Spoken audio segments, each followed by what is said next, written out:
La chirurgie est le traitement principal du cancer colorectal. Hémicolectomie, protectomie, difficile de s'y retrouver quand on n'est pas médecin. Pour nous éclairer, j'accueille la chirurgienne Isabelle Sourouille. Elle travaille à l'Institut Gustave Roussy. Bonjour docteur Sourouille. Bonjour Céline. Comment choisit-on la chirurgie pour un patient ou une patiente atteint de cancer colorectal ?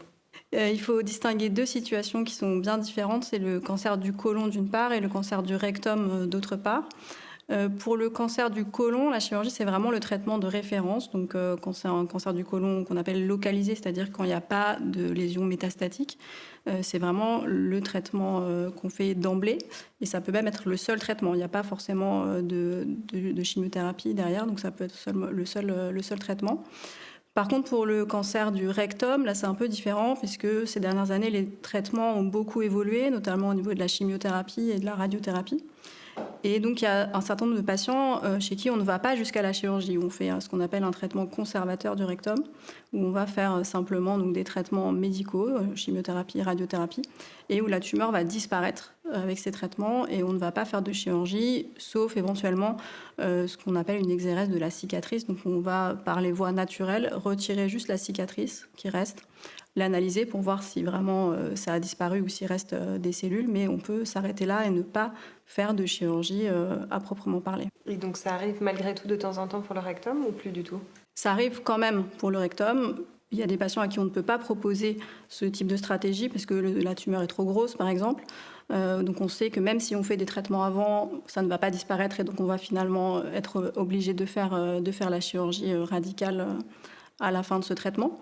Et ça peut arriver qu'on propose initialement un traitement conservateur, mais que malheureusement, il y ait une récidive, enfin, on appelle ça une repousse locale, donc au niveau de la cicatrice, qu'on avait retirée ou pas. Parfois, on ne la retire pas, on fait simplement une surveillance, mais ça peut arriver que ça repousse, parce qu'il restait des cellules qu'on ne pouvait pas détecter par les examens habituels. Et donc, quelques mois après, ça peut repousser. Dans ce cas-là, le traitement et la chirurgie. Est-ce que vous pouvez nous détailler les étapes de la chirurgie, comment on s'y prépare, la durée de l'opération ? Alors pour le cancer du côlon, donc c'est des chirurgies qui sont relativement courtes, ça peut être entre 2 et 3 heures. C'est des chirurgies qu'on fait par voie mini-invasive, c'est ça la référence dans ce type de chirurgie, c'est-à-dire qu'on va faire les cicatrices les plus petites possibles. Donc ça peut être par la célioscopie, on fait des petites incisions, on va mettre une caméra, on va introduire des instruments pour travailler en gonflant le ventre avec du gaz.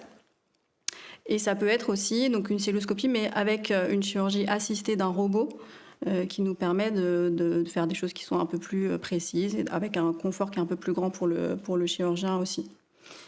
Pour la chirurgie du rectum, le principe est un peu le même. On fait la référence est aussi la chirurgie mini-invasive. Mais c'est des chirurgies qui peuvent être un peu plus complexes, alors, en fonction notamment de la distance entre la tumeur et l'anus. Ça peut être un petit peu plus complexe si on doit aller plus bas. Plus on va bas vers l'anus, plus c'est compliqué. Donc là, ça peut être un peu plus long, ça peut être autour de 5 heures.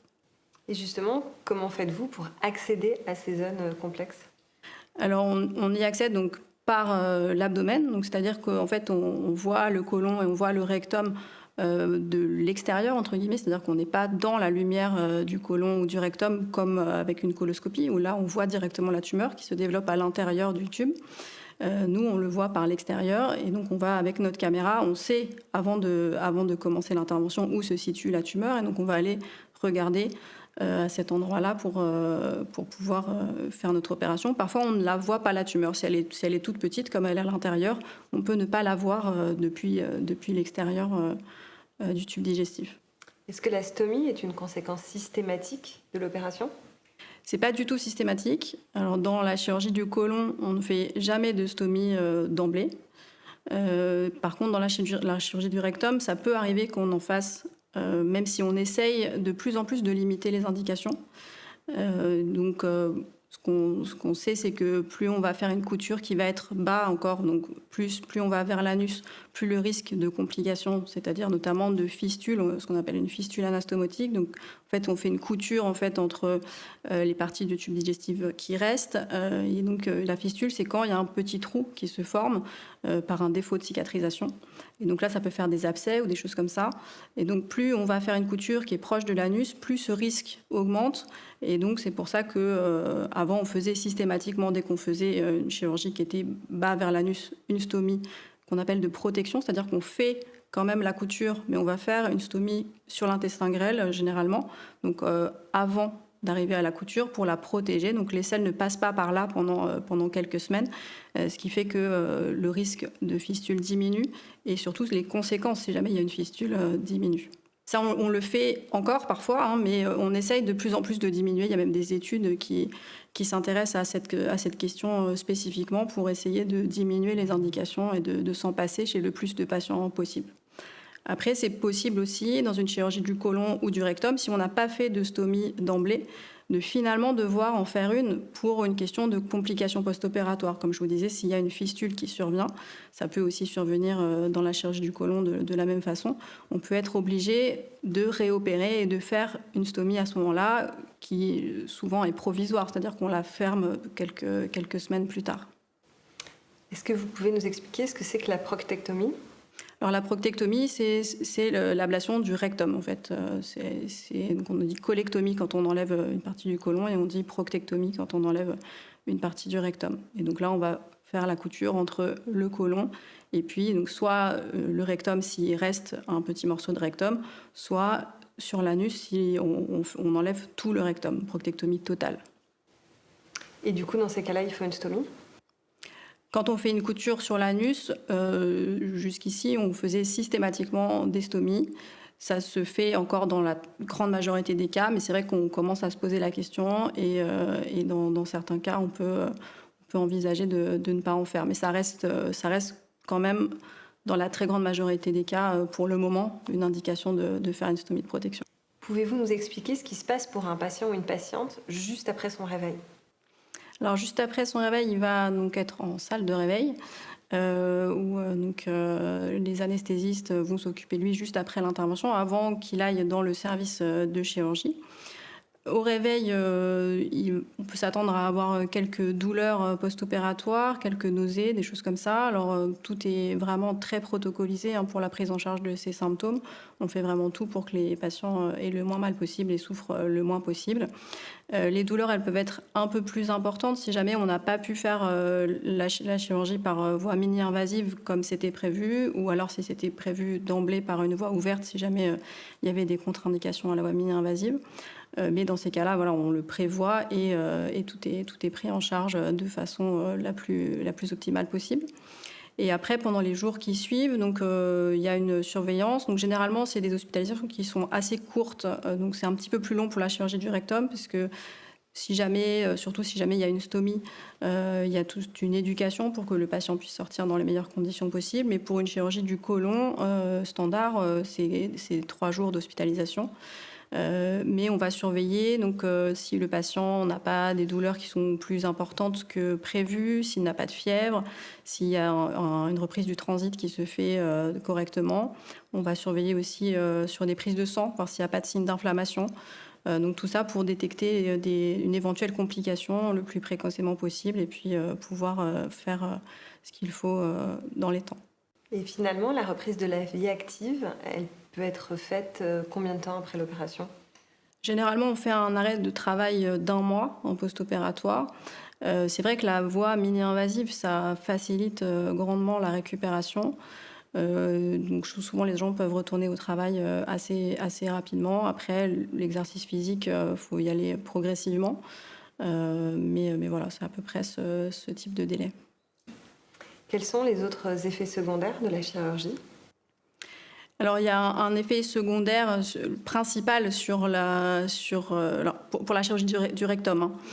Sur le transit, il y a notamment ce qu'on appelle un fractionnement des selles, puisqu'on diminue, en fait, quand on enlève le rectum, on diminue la capacité de réservoir, parce que c'est ça la fonction du rectum, c'est de faire un réservoir pour les selles avant l'exonération. Et donc, le fractionnement, c'est que quand on veut aller à la selle, au lieu d'y aller en une seule fois, parfois, on est obligé d'y aller 4-5 fois à la suite, parce que le côlon met du temps à se vider, puisqu'il n'a pas la même fonction que le rectum qu'on avait avant.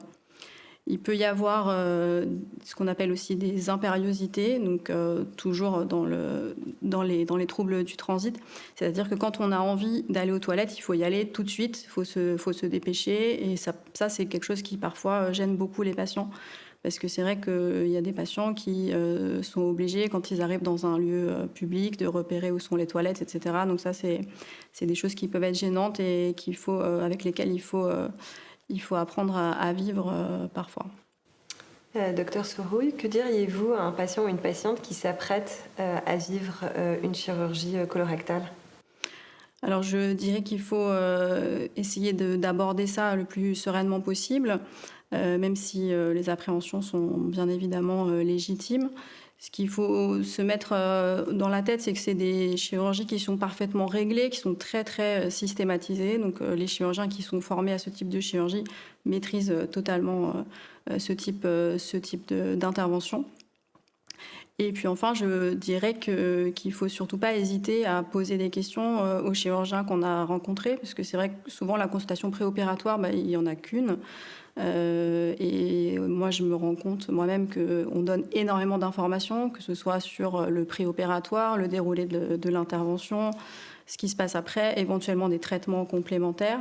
Je pense que c'est difficile d'assimiler toutes les réponses en une seule consultation. Et donc surtout, s'il y a des incompréhensions ou des questions, il ne faut pas hésiter à les poser. Vous avez fait le choix d'être chirurgienne. Qu'est-ce qui vous plaît dans votre métier ? Alors c'est un métier de passion, hein. Je pense qu'on n'arrive pas là par hasard. Donc ce que j'aime, c'est qu'on est dans l'action finalement, et c'est le côté aussi manuel. On a l'impression de faire quelque chose directement et très concrètement finalement pour la guérison du patient. Merci beaucoup. Je vous en prie, merci à vous.